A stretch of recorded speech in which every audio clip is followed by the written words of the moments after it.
We all miss films like Spiderman 2, Jurassic Park and Gladiator. And it's not just nostalgia, it's because they're made differently. So let's first talk about Spider-Man 2, and in particular its story and direction, to see why that film was just so special compared to modern Spider-Man films. I think ultimately why the story was so successful in that film is because it's a Peter Parker story over a Spider-Man story. He's struggling, you can relate to him, he's struggling with his bills, he's struggling with his girlfriend, he's struggling in school, like everything in his life just going wrong. At one point he chose Peter over Spider-Man, and that's when he loses his powers, he gave up Spider-Man and lost all his powers, yeah. And so he's like, oh, my back! Yeah.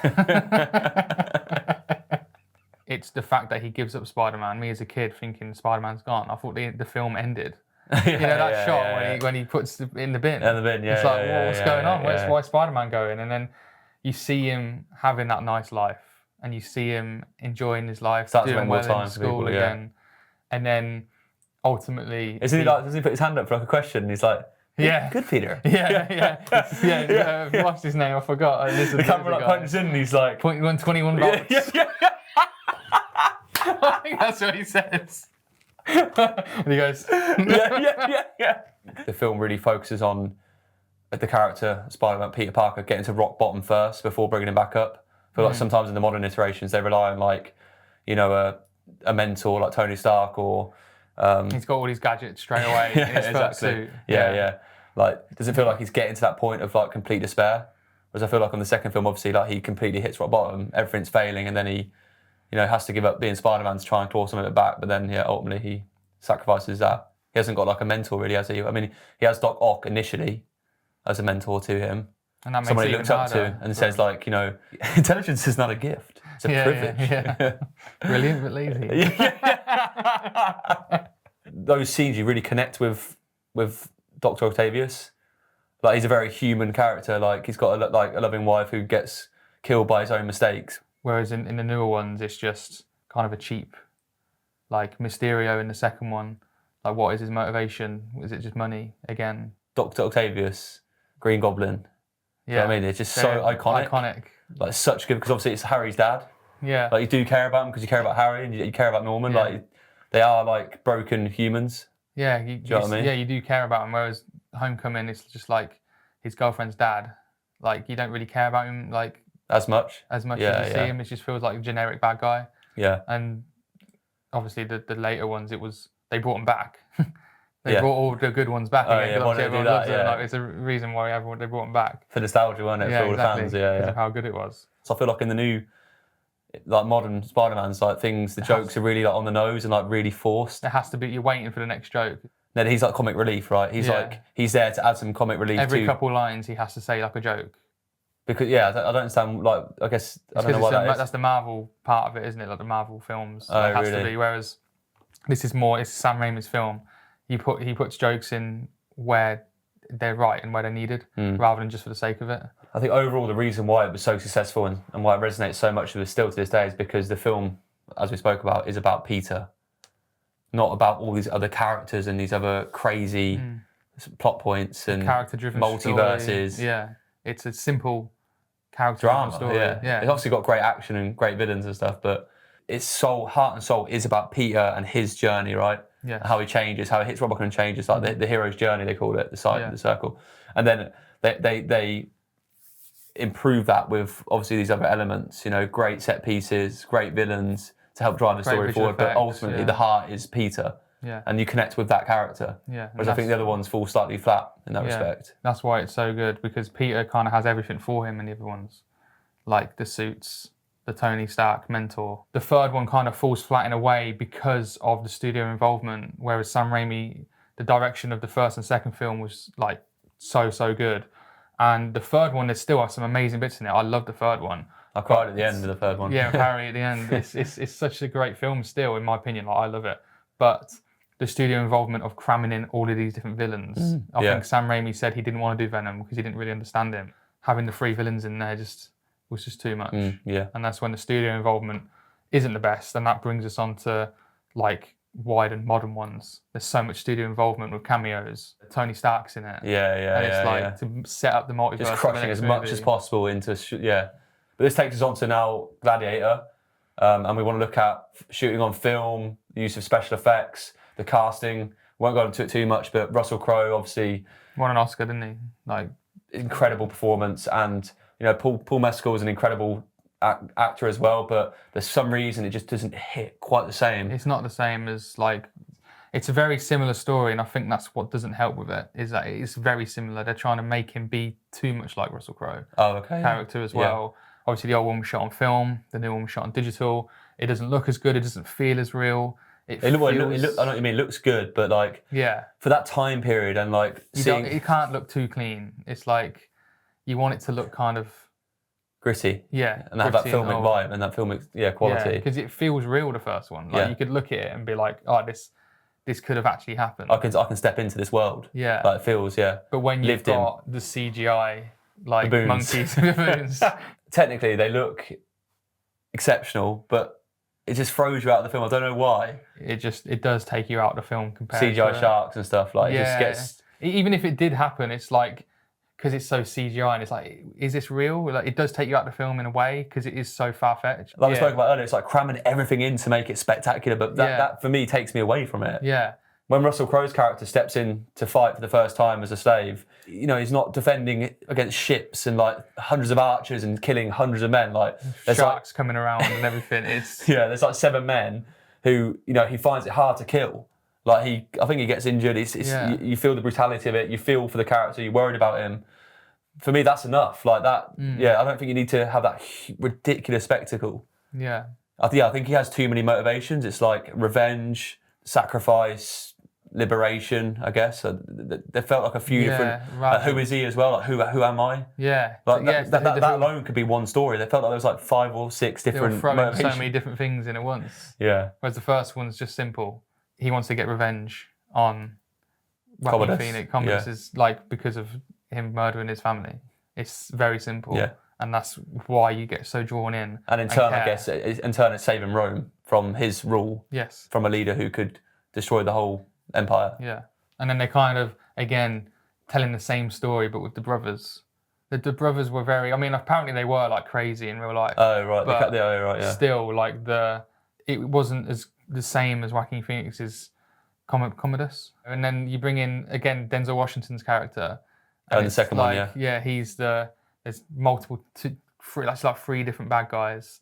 And again, Denzel Washington's an unbelievable actor, but it's just in this film, it just seemed too over the top. Like melodramatic, like too much, yeah. Too much, like, I'm watching Denzel Washington. Pedro Pascal's character, when he gets killed. I completely forgot he was in that film. There you go. When he gets killed and he gets hit by like 100 arrows, something ridiculous. Again, it's like, why does the death need to be so over the top and dramatic? When Russell Crowe gets stabbed, Commodus stabs him before their fight. Just a little stab. One little jab, that's it. It's a mortal wound, I think. He stabs him in the liver or somewhere that you can't be stabbed.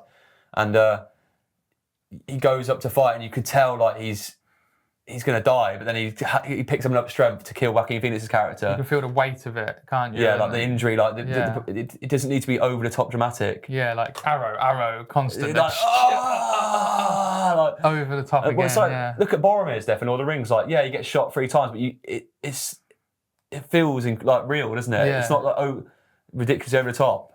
Paul Mescal's character, it just didn't seem like he cared about his wife after 20 seconds. He just forgot about her and it was just all about him and him wanting to become, who am I, all that story, like you said, bringing in the different motivations.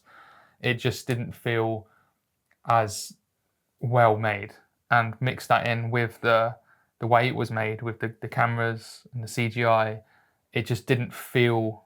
ridiculous set pieces. Yeah, it just didn't feel as good as the first one. And I remember I was so excited for it. Like when I heard it, I was like, there was so much scope for something incredible, and it just felt like wasted potential in a way. I don't know why. It doesn't sit right. Yeah. But let us know in the comments what you thought of Gladiator 2. And the final film we want to talk about is Jurassic Park versus the newer ones, because in my opinion, I didn't mind Jurassic World 1, but Fallen Kingdom, Dominion, and Rebirth. Rebirth was okay, but it's still, I know you haven't seen them, but they're just... What's the first one? I saw the first one. Jurassic World. You've seen that one, but you've not seen Fallen Kingdom. But even that, I don't know why, just when you're so attached to the first film and like how incredible it was using those animatronic like T-Rex and stuff, I don't know why, I just couldn't commit to like They're doing it again. getting drawn into it so much. They're doing it again with the over the topness of it as well, in a way. We need a word for that. What is over the topness? We need like a good word for it. Because they're doing it again. Hollywood. It's Hollywood-esque to it. We want to work there one day, so we can't slag it off too much. But... And need a director? Yeah. Call us. Our first film, like absolutely ridiculously over the top. CG to the max. CG characters, green screens, AI. It's the same thing with like the first Jurassic World. Even though I quite liked it, it was you telling the first story again, and it's like you're telling it in not a good way. It's not a good way, but not as good way, because the first one was made so well. And whether that's the way it's shot, like film, whether that's the characters, iconic characters. Yeah, Alan Grant, like incredible character. Jeff Goldblum's character, the Attenborough's brother, David Attenborough's brother, I can't remember his name. Like Richard Attenborough. And just welcome to Jurassic Park. And that first scene of the scale of when they first see the massive dinosaur. The T-Rex. The long neck one. Brachiosaurus. Yeah, when they first see that. Everyone uses the memes now, don't they? Turn around, it's like a meme or something. And it's like when she's reading the thing and he turns her head and she's like, and you see the massive, like you see how tiny they are in the frame, and you just see that massive rows in the new ones. It's just that is CG though. Yeah, but it's just the way it was like shot in a way, like the reveal of the grand of it. And they try and that's recreate Spielberg's expertise, isn't it? It's like building tension and like revealing things in a certain way, like in Jaws when he like the dolly zoom when he sees the all of shark. That. But in the newer ones, they try and recreate it again, and especially in the Rebirth one, there's a scene. Is that the second one?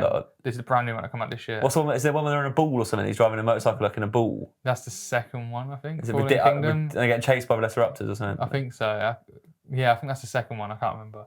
But in the trailer, I saw the trailer. I was like, oh no, like don't know what it is. But when you see trailers now, don't know how everyone else feels, but it's just like. Just don't get excited as much. They show too much as well.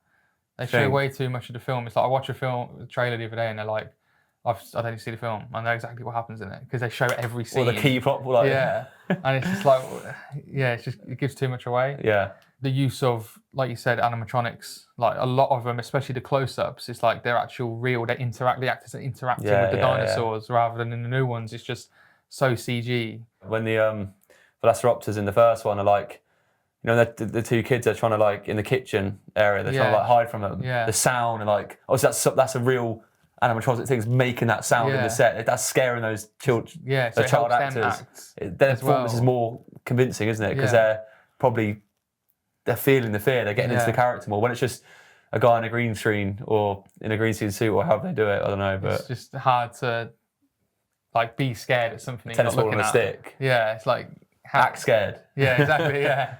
It's like Peter Jackson in The Hobbit when he had to, when they did the meal scene. Apparently, he was literally just no one there. He was acting on his own in a green screen room, and he started like breaking down. Like, I can't do this, Peter. Yeah, he's like, no. It actually makes me laugh. That clip. It's quite funny. He's like, I can't do this. Yeah, and Peter's like, one more. He just gets so depressed, doesn't he? Well, imagine just sitting in a green room. Because they had to scale him down today. Acting with no one. Like, it's probably so hard. Like, I think the first film, why the reveal of the T-Rex is so good, is it because it's slowly revealed and it's pouring rain and it's just quite obscured at first. I think that builds tension. But I think in the new films, from what I've seen, is that they're just showing to you straight away. Yeah. Like just huge spectacle. I remember the first one when like there's loads of kind of pterodactyls. They're coming down like everywhere, and they drop it into like the huge one from the sea. Yeah. It just feels again over the top. So and with in Jurassic World, the one you've seen of the massive sea monster as well, it's just over the top set pieces. Whereas the first one, it's like you can feel the footsteps first. Look at the glass, like rippling, and you don't see it straight away, and then. That's just direction. Being a great director, isn't it? Like Spielberg is. But with the Rebirth one that you haven't seen, with the T-Rex scene in particular, the T-Rex scene was actually quite cool, but revealing it was just like, I think it was asleep, and it was just, there it is. It's no build up to it. It's just they stumble upon it. Oh, it's asleep. Now looking through all three of them, I think the main thing we're bringing up is clearly story and the fact that they all have their own heart and soul. Yeah, character-driven stories that you care about, stand alone. Executed as well with a unique craftsmanship, with practical effects, with incredible set pieces, even though they're not over the top, they're still memorable in a way. They feel like they're earned through watching the film. Like you're waiting for the suspense to build to a big. But I feel like in these newer films, it's like they just throw spectacles and set pieces in all the time. First 10 minutes is a massive action sequence, huge chase sequence. It's like, well, let's build that up, surely. Like in Jurassic Park with the T-Rex, it's like, let's build up to revealing it through multiple scenes, you know, to build attention, and then it escapes and comes after them. Because it feels like you're there with them again, whether that's the way it's made as well. I think as well, like they use a lot more wide shots with the CG, because they can use CG. They just got these big wide shots showing the animal. I feel like in Jurassic Park, obviously it's tight in the car with them. You feel them screaming, getting squished. Yeah. Like, you just see the eye of the T-Rex. That's it. It's just like, and it's obviously moving in reality. Yeah. And they're interacting with them. Whereas it's just green screen, flat lighting, shot digitally, and it just doesn't feel. It feels fake, which just draws you out the film, and that doesn't help with the story. That doesn't help with caring about the characters. The 3 films that we've mentioned, Sam Raimi, incredible director, Ridley Scott, and Steven Spielberg. There's obviously a reason why story and it makes you feel a certain way with these films. And the newer ones, not saying that the directors are bad doing them and stuff, because obviously you've got a lot of studio involvement and big set pieces because you want to get a big money and get people in. But it's almost like make these huge set pieces so we can make a cool trailer to then build hype and then get people in. But then again, obviously Ridley Scott done the second one. So why would... Well, they obviously use that as well as part of the marketing thing. Yeah. Directed by Ridley Scott again, like it's going to be great because obviously. But then, how much involvement, how much choice does he have in it? Yeah. He's probably given a certain character cast he needs to choose.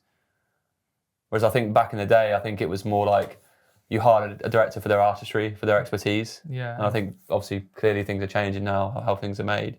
But then you still got like Nolan and like on our other video, Del Toro, Guillermo del Toro, like they're still making great films, and Ridley Scott still is making really good films. So I wonder why certain films just don't hit the same. But yeah, I think it's a really interesting topic. I hope you enjoyed the video. Let us know what you guys think. We hope you enjoyed, and we'll see you on the next one. See you on the next one.